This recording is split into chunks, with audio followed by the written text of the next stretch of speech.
ബിനു മേനാച്ചേരി പറഞ്ഞതെല്ലാം താങ്കൾ കേട്ടല്ലോ അല്ലേ? തീർച്ചയായിട്ടും. എന്താ തോന്നുന്നത്? വിശ്വസിക്കുന്നു? പത്രമാണ് എനിക്ക് ഏറ്റവും ഇഷ്ടപ്പെട്ട ഇടിക്കുറ്റി. അതെ, പണ്ട് പരിമളൻ രാജു എന്നൊരു പത്രക്കാരനുണ്ടായിരുന്നു. അദ്ദേഹത്തിന്റെ പത്രത്തിന്റെ പേര് ഏറുപടക്കം എന്നായിരുന്നു കേട്ടോ. പക്ഷെ അത് ഇതിനേക്കാൾ സ്റ്റാൻഡേർഡ് ഉണ്ട്. ഏറുപടക്കം ശരിക്കും അത്യാവശ്യം സർക്കുലേഷനൊക്കെ ഉള്ളൊരു പത്രമായിരുന്നു കേട്ടോ. കാരണം നമ്മുടെയൊക്കെ വീട്ടിൽ നമ്മുടെ ഫ്രണ്ട്സിനൊക്കെ കൊണ്ട് തരുമായിരുന്നു. അപ്പൊ എന്തായാലും ഈ ഇടിക്കുറ്റിക്ക് എനിക്ക് തോന്നുന്നു 50 ലക്ഷം എന്തോന്ന് സർക്കുലേഷൻ ഉണ്ടെന്ന് തോന്നുന്നു അല്ലേ?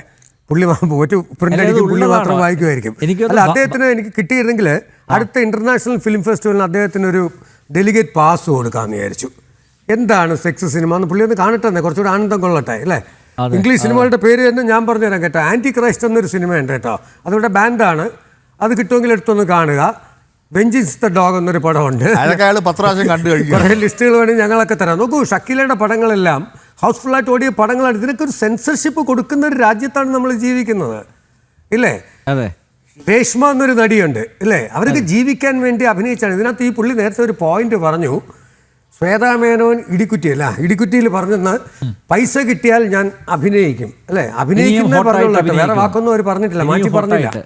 അത് അവരുടെ തൊഴിലാണ് അഭിനയം എന്ന് പറയുന്നത്. അപ്പോൾ നേരത്തെ മഹേഷ് പറഞ്ഞ പോലെ അഭിനയമായി കാണാത്തതിൻ്റെ കുഴപ്പമാണിത് നിങ്ങൾക്ക് എന്ന് പറയുന്നത്. അത് ഈ പ്രായത്തിൽ നിങ്ങൾക്ക് നല്ല പ്രായമുണ്ട് കേട്ടോ. എന്നിട്ട് നിങ്ങൾ ഈ രീതിയിൽ ഇതൊക്കെ ആ കൊച്ചു കുട്ടികളെ അവിടെ നിന്നുകൊണ്ട് കണ്ടുകൊണ്ട് നിന്നു എന്ന് നിങ്ങൾ പറയുന്നത് അല്ല. അതാണ് എനിക്ക് ഏറ്റവും അത്ഭുതകരമായിട്ട് തോന്നിയത്. അതാണ് കോടതിയുടെ മുമ്പിൽ ഒന്ന് PCR പറയട്ടെ. ശ്രീ മാർട്ടിൻ മേനാച്ചേരി ഒന്നുകൂടെ ഒന്ന് കണക്ട് ചെയ്യാൻ, അദ്ദേഹം വരുന്നുണ്ടെങ്കിൽ നന്നായിരിക്കും. ഓക്കെ, പറ്റുമെങ്കിലും ഒന്ന് കണക്ട് ചെയ്യാം. അല്ല, ഈ ഹൈക്കോടതി പരിസരത്ത് 2 കുട്ടികളിരുന്ന് പിന്നെ മൊബൈൽ ഫോണിൽ പിന്നെ വീഡിയോ കാണുന്നു, അശ്ലീല വീഡിയോ കാണുന്നു. അതിൽ ശ്വേതാ മേനോൻ്റെ വീഡിയോ ആണ് അവർ കണ്ടുകൊണ്ടിരിക്കുന്നത്. അവിടെയാണ് ഇദ്ദേഹം അപ്സെറ്റ് ആവുന്നത്. അവിടെയാണ് ഇദ്ദേഹത്തിൻ്റെ ധാർമ്മികത ഉണർന്ന് പ്രവർത്തിക്കുന്നത്. അപ്പോൾ നോക്കൂ, ഇതൊരു വെൽ സ്ക്രിപ്റ്റഡ് ഒരു തിരക്കഥ തന്നെയല്ലേ ഇതല്ലേ? അതാണ് ഞാൻ പറഞ്ഞത്. ശ്വേത ഇയാൾക്കെതിരെ മാനനഷ്ട കേസ് കൊടുക്കണം. ഏത് സീനാണ് ശ്വേതയുടെ ഇതിപ്പോൾ പോൺ വീഡിയോ എന്നാണ് പുള്ളി പറയുന്നത്. സിനിമ അല്ലെങ്കിൽ അത് ഏതാണെന്ന് അയാൾ കൊണ്ട് കാണിക്കാൻ അയാൾ ബാധ്യസ്ഥനാണ്. സിനിമ യൂട്യൂബിലുണ്ട്, ശ്വേതയുടെ എല്ലാ സിനിമയുണ്ട്. ശ്വേതയുടെ നല്ല സിനിമകൾ അയാൾ കണ്ടിട്ടില്ലാത്തതിൻ്റെ കുഴപ്പമാണ്. നല്ല സിനിമകൾ ഒരുപാടുണ്ട്. ഇത് കഥാപാത്രമാണ്. നോക്ക്, ഞാൻ പറഞ്ഞില്ലേ, അതായത് അമീർ ഖാൻ ന്യൂഡായിട്ട് അഭിനയിച്ചിട്ടില്ലേ PK-യിൽ? അപ്പോൾ ഇത് ആ പുള്ളിയുടെ കാഴ്ചപ്പാട്, മഹേഷ് പറഞ്ഞ കാഴ്ചപ്പാടിൻ്റെ ഭയങ്കര ഒരു കുഴപ്പമുണ്ട്. പുള്ളി ഇത് കണ്ട് എനിക്ക് തോന്നുന്നു പുതിയതൊന്നും വരാത്തതിൻ്റെ ഒരു, ശ്വേതയുടെ പുതിയതൊന്നും ഇറങ്ങാത്തതിൻ്റെ ഒരു വിഭ്രാന്തിയാണോ എന്ന് എനിക്കൊരു ഡൗട്ടുണ്ട്. ഇത് 17 കൊല്ലം ആയല്ലോ. മാർട്ടിൻ, എനിക്ക് നിങ്ങളുമായിട്ട് വലിയ പരിചയമൊന്നുമില്ല. മാർട്ടിൻ കേൾക്കുകയാണെങ്കിൽ മാർട്ടിന് വേണ്ടി പറയുകയാണ്, ഇങ്ങനെ ആവരുത് പോപ്പുലാരിറ്റിക്ക് വേണ്ടിയിട്ടോ അല്ലെങ്കിൽ മറ്റെന്തിനോ വേണ്ടിയിട്ട്. നിങ്ങൾ ആരുടെയോ ചട്ടുകമാണെന്നുള്ളത് തെളിഞ്ഞു കഴിഞ്ഞു. ശ്വേത എന്തായാലും കോടതിയിൽ പോകുന്നതാണ് ഞാൻ അറിഞ്ഞത്. അല്ല, ഞാൻ ശ്വേതയോട് സംസാരിച്ചിരുന്നു അല്ലേ? ഞാൻ ശ്വേതയോട് സംസാരിച്ചു. ശ്വേത ഉറപ്പായിട്ടും അത് ഏത് കോടതി വരെയാണെങ്കിലും, അത് സുപ്രീം കോടതി വരെയാണെങ്കിലും പോകും.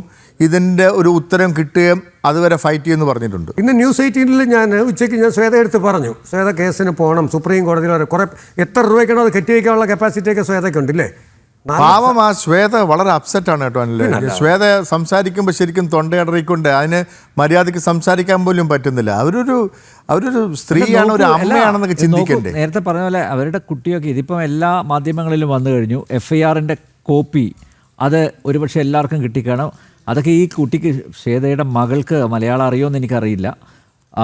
ബോൺ ആൻഡ് ബ്രോട്ടപ്പ് മുംബൈ ആണല്ലോ. അപ്പോൾ അത് വായിക്കുകയാണെങ്കിൽ നോക്കൂ, ആ കുട്ടിക്കുണ്ടാകുന്ന മാനസികാവസ്ഥ എന്തായിരിക്കും. മാത്രമല്ല, ഇവരുടെ ബന്ധുക്കൾക്ക്, നേരത്തെ മഹേഷ് പറഞ്ഞ പോലെ ഒരു കുടുംബമുള്ളതല്ലേ. അപ്പോൾ അങ്ങേയറ്റം അതാണ് ഈ കേരള പോലീസിനോട് അഭ്യർത്ഥിക്കാനുള്ള. അതാണ്, ഇങ്ങനെയാണെങ്കിൽ ഒരു അറിയപ്പെടുന്ന ഒരു സെലിബ്രിറ്റിക്കെതിരെ ഒരു പരാതി വന്ന സമയത്ത് തയ്യാറാക്കിയ FIR അശ്ലീലമാണ്. അപ്പോൾ നോക്കൂ, ഒരു സെലിബ്രിറ്റിക്ക് പോലും പരിഗണന കിട്ടുന്നില്ല. അപ്പോൾ സാധാരണക്കാരൻ്റെ അവസ്ഥ എന്തായിരിക്കും അല്ലേ? ഇതൊക്കെ മാന്യമര്യാദയ്ക്ക് ചെയ്യേണ്ട കാര്യങ്ങളല്ലേ? ഇനിയെങ്കിലും കേരള പോലീസിന് FIR തയ്യാറാക്കുമ്പോൾ അതിൻ്റെ ബാലപാഠങ്ങൾ ഒന്നുകിൽ പഠിപ്പിച്ചു കൊടുക്കണം. എന്തായാലും പുതിയ സംസ്ഥാന പോലീസ് മേധാവിയാണ് ഉള്ളത്. അദ്ദേഹമെങ്കിലും ഇത് പ്രത്യേകം ശ്രദ്ധിക്കണം എന്നൊരു അഭ്യർത്ഥന കൂടി ഞാൻ മുന്നോട്ട് വെക്കുകയാണ്. അത്രയും മോശമായിട്ടുള്ള ഭാഷയാണ് ഇതിൽ പ്രയോഗിച്ചിരിക്കുന്നത്. ശ്രീ ബിനു കിരിയത്ത്, ശരിയല്ലേ? ഇതെല്ലാം തിരുത്തേണ്ടതല്ലേ, തിരുത്തപ്പെടേണ്ടതല്ലേ?